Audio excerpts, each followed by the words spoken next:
Nesse vídeo eu vou falar para vocês da versatilidade da lente 24-105 com abertura 4 e imagens que eu realizei com ela num casamento que eu fotografei em Portugal. Mas antes, roda a vinheta. Fala pessoal, eu sou o fotógrafo Rogério Fernandes, responsável pelo canal do Querido Retrato. E nesse vídeo eu vou falar para vocês da versatilidade da lente 24-105 com abertura constante de 4 em todo o range da lente. Bom, muitos fotógrafos que estão em início de carreira têm aquela fixação maluca pelas grandes aberturas de lente. 1.2, 1.4, 1.8, do desfoque do fundo. Mas eu tenho uma coisa para te dizer.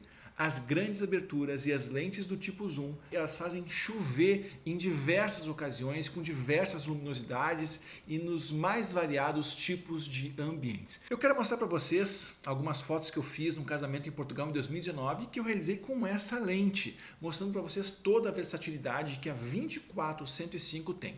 Primeiro começando a falar sobre as características mesmo da lente. Ela em abertura 24, ela nos consegue uma grande área de fotografia em um curto espaço de profundidade. E nessa primeira foto eu estava dentro de um Fusca. Ao meu lado estava o motorista e no banco de trás estava a noiva e o pai da noiva. Vejam que a distância que eu estou dos dois é muito próxima. Olha, não tinha nem o quê? Não tinha nem 40 centímetros de distância entre eu e a noiva e o pai da noiva. E com a lente em 24mm, eu consegui pegar não só toda a noiva, como o pai da noiva e ainda um pouquinho de contexto do que estava acontecendo naquele momento. Bom, então trabalhando num pequeno espaço, dentro de um Fusca, a menos de 50 centímetros da noiva e do pai da noiva, eu consegui uma cena de grande amplitude que me mostrava bem o contexto e o sentimento daquele momento. E isso essa lente conseguiu me proporcionar. Se eu tivesse simplesmente com uma 50mm, com uma lente fixa, seria mais difícil de se trabalhar. Muitos fotógrafos trabalham com duas lentes fixas, uma em cada câmera, né? Usando naturalmente a cinta do corpo, segurando cada uma das câmeras, né? Mas se eu tivesse ali duas câmeras 24mm, supondo, e uma outra 85mm, ou uma mais tele, uma de 100 ou para mais na milimetragem, eu já dentro de um espaço pequeno, dentro de um Fusca, já teria muito mais de dificuldade entre escolher entre uma câmera e escolher a outra câmera para realizar meu trabalho. Naquele momento eu estava só usando a minha 6D e a lente 24-105, que me deu uma grande versatilidade para aquele momento todo especial. Não só a lente estava em 24, como a abertura dessa lente em 4 já me proporcionaria uma cena bacana, mas eu usei uma abertura de lente ainda maior. Se eu não me engano, a abertura da lente estava em 7, fazendo com que eu de forma alguma fosse capaz de perder o foco, tendo em vista em que a luz daquele momento era uma luz bem vertical, era basicamente 2 da tarde, verão europeu lá em Portugal. Então era uma luz muito dura, muito forte, que me possibilitou trabalhar com essa abertura, uma velocidade também de obturador rápida o suficiente para me deixar a cena no foco, bem congeladinha, do jeito que vocês estão vendo aí. Continuando na análise do material, no trajeto para a igreja, nos deparamos com um caminho muito pitoresco. Era uma capela muito bonita no meio do Alentejo, da região do Alentejo, né? Que é uma região com uma característica muito peculiar de vegetação, né? E olha só que bonita essa foto. Eu pedi para pararem o carro no meio do caminho, desci e me coloquei na frente do carro. E daí a importância da gente conseguir explorar melhor o cenário e ver como de fato funciona melhor a composição. O primeiro clique que eu fiz foi esse. Eu tinha na minha mente, quando eu ia fazer essa foto, quando eu desci do Fusca, que eu queria pegar a perspectiva da estrada. Fui bem na frente do Fusca, captei a perspectiva da estrada. Pensei, será que eu posso, será que eu não posso? E nessa busca de um melhor ângulo, eu me desloco fisicamente, saio dos meus pensamentos e me deparo com essa angulação que vocês vão ver agora na próxima foto.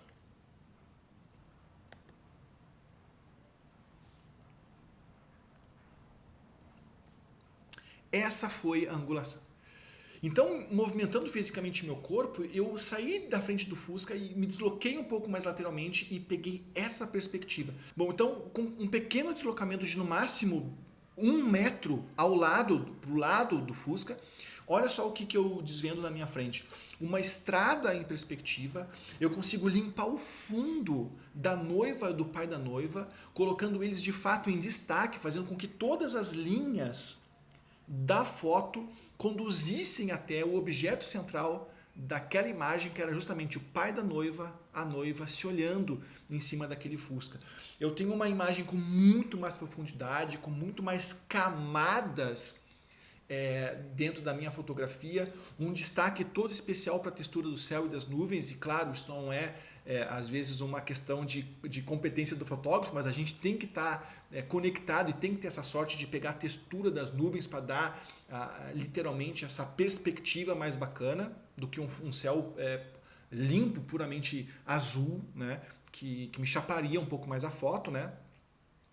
E consigo então esse clique.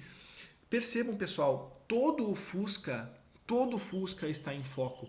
Olha que bacana isso. Eu estou com abertura em mais ou menos 30 milímetros, talvez um 35, 34 milímetros aqui. Consigo uma cena ampla, que é o que eu amo fazer. Eu gosto de pegar grandes cenários.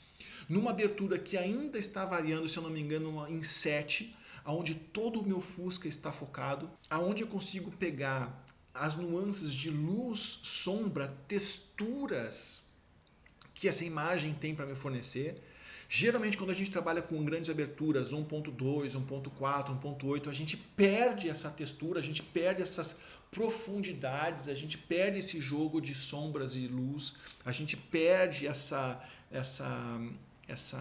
invasão, a sensação que a gente tem é que o Fusca salta da lente, salta da tela do computador, né? Porque eu consigo essa perspectiva, achei a palavra que eu queria dizer. Então a gente ganha quando a gente utiliza aberturas maiores, 5.6, 7.0, 11, 13, quando a gente usa essas aberturas, a gente consegue ganhar textura, a gente consegue ganhar dramaticidade, a gente consegue explorar melhor essa profundidade de cena que esse jogo de luz e sombras pode me trazer. Em grandes aberturas a gente não ganha isso, a gente perde isso, é como se a gente chapasse a foto muitas vezes. Não estou dizendo que a foto fica mais feia, eu estou dizendo que ela perde uma das suas características. Perde-se uma beleza, ganha-se outra beleza, né? Mas que ela perderia aquilo que eu estava buscando para a minha fotografia, que era justamente essa profundidade de campo e essas texturas, essa dramaticidade, esses jogos todos que aparecem nessa imagem. Tá? Bom, outra imagem que eu quero destacar para vocês é essa imagem aqui que eu fiz depois do casamento. Foi um ensaio do casal. Gente, olha que beleza essa imagem. Olha a textura que ela me dá. Novamente o céu nos brindando, né? Claro que essa foto está editada, né? Mas uma foto de contraluz, coloquei os raiozinhos do sol saindo do meio do casal numa abertura de 22. Gente, aberturas tão grandes quanto essa, de 22, elas fazem com que a gente perca muito da luminosidade da cena. Mas por que eu consegui trabalhar com uma abertura tão grande, fazendo com que esse sol estrelasse literalmente? A gente está fechando bastante o obturador, né? Diminuindo com isso bastante a captação de luz do ambiente, mas ao mesmo tempo a gente consegue estrelar o sol. Quem de vocês nunca viu na internet essas fotos do sol estrelado?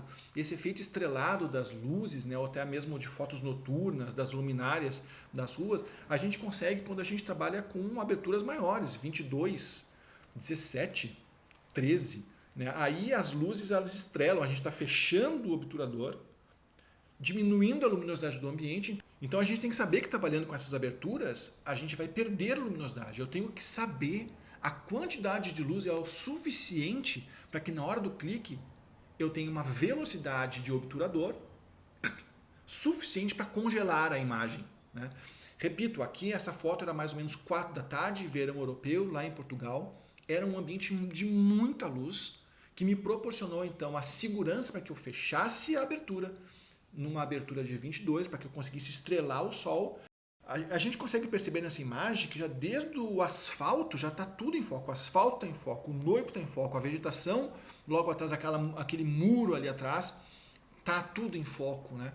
Todo o ambiente está em foco, né? Porque eu estou usando uma abertura, uma profundidade de campo muito grande em 22. Então, claro, ganhamos algumas características, perdemos outras características. E tudo isso Acredite, é uma escolha sua. É você que vai escolher a identidade visual que te identifica, que fala por ti. Né? Muitas vezes consumir o material de outros fotógrafos acaba limitando as nossas possibilidades, porque a gente acaba, às vezes, não percebendo que existem outras possibilidades na fotografia.